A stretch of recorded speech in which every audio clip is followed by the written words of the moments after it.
Hi, I'm Jacqueline Friedland, and I'm going to be reading to you from my new novel, That's Not a Thing, that just came out on April 14th. Here's a close-up of the cover. I'm going to be reading to you from chapter 3. I hope you enjoy it. Lana is the first one to break the silence. Well, Wesley Latner, as I live and breathe. She stands to give him an airy kiss hello, composed and pretentious all at once. Quintessential Lana, Aaron comments, his voice laced with fond amusement, knowing everyone who's anyone. Lana looks from Wesley back to Aaron, clearly unsure how to answer. It's one of the few times in my life I've seen my cousin speechless, and Aaron doesn't miss the peculiarity of the moment. He glances over at my face, which must be as white as the sheets draping the walls, or totally green, really, who can say? What, he asks, his eyes narrowing slightly as he looks from me to Lana to Wesley, then back at me again. Is this your Wesley? He asks like Wesley isn't there, like I'm the only one who can hear him. My Wesley. I nod. I can feel Wesley everywhere as he waits, now mute, at the head of our table. Feelings I haven't experienced in years. An internal tilting, a shifting of my inner equilibrium. I'm on fire again in a way that is exquisite torture, unlike anything I have ever felt toward Aaron. And then I have the horrible thought that maybe I can't move forward with Aaron, not when simply seeing Wesley in his chef's attire, hearing his familiar voice evokes this visceral, debilitating, physical response inside me. I had no idea this was your restaurant, Lana picks up with false perkiness again, trying to quash the intense awkwardness of this moment. An impossible feat given the circumstances, but kudos to her for trying. Even she must realize that there's no reason to ask about hosting my wedding here, now that a more absurd idea couldn't possibly exist. Hi, Wes, I finally contribute to the conversation. I stand and walk behind Aaron's chair to offer my ex-fiancé a stilted kiss hello. As my cheek grazes his in formality, I feel my knees nearly give out, and I'm grateful to have the chair beside me, Aaron's chair, for support. Wesley still smells the same, like olive oil and forests, clean and spicy, forbidden. I want to topple over from the pain, the relief of seeing him again.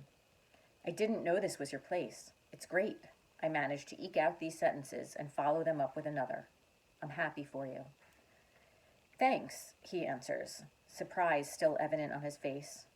It's nice to see you. He studies me a moment longer before his eyes dart to Aaron and he clears his throat. So what was the question? Something about hosting a party?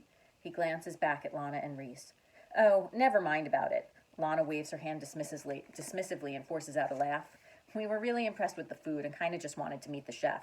Anything to make my coworkers jealous tomorrow, right? Still the same Lana as always, Wesley smiles down at her indulgently, and I want to bang my head against the table in shame for wishing that smile was directed at me. Well, consider yourself on the permanent guest list then. Anytime you want a res, just tell them you're on my list.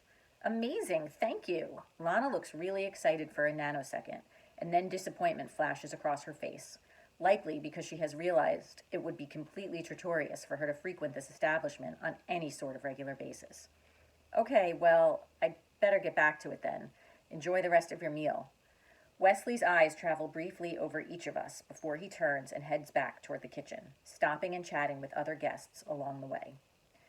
He has left behind a silent table, none of us sure what to say. I finally turn toward Aaron, meeting his eyes reluctantly. He's chewing lightly on his bottom lip, the same way he does when he mulls over medical notes.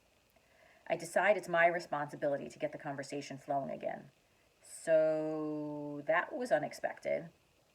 And definitely not awkward at all. Aaron laughs half-heartedly and reaches for his water. So much for my Tribeca wedding idea, I shrug as I wonder how I ended up in this situation, engaged to a handsome young neonatologist and panicking about whether I'm still hung up on someone else. Even though I know, on a rational level, that Wesley and I have no future, would it be too selfish, flat out wrong, to marry Aaron when I still react so strongly to the presence of another man? A man who I may have once loved a little bit more than I do my current fiancé? But as my mind races in about 16 different directions at once, I wonder if I might be mistaken.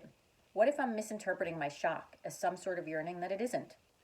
As I take a frantic bite of my scampini, I imagine Wesley cooking this dish, his hands all over my food, and everything tastes different than before.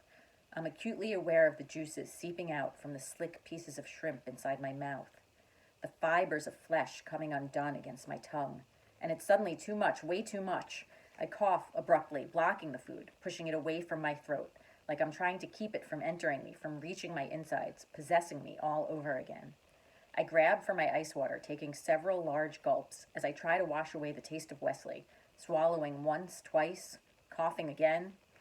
I'm doing a poor job of masking my discomfort, and Aaron signals our waitress for the check. Nobody mentions dessert. I think fleetingly of Wesley's creme brulee and nearly shudder. Yes, it's definitely time to go. Thanks for listening.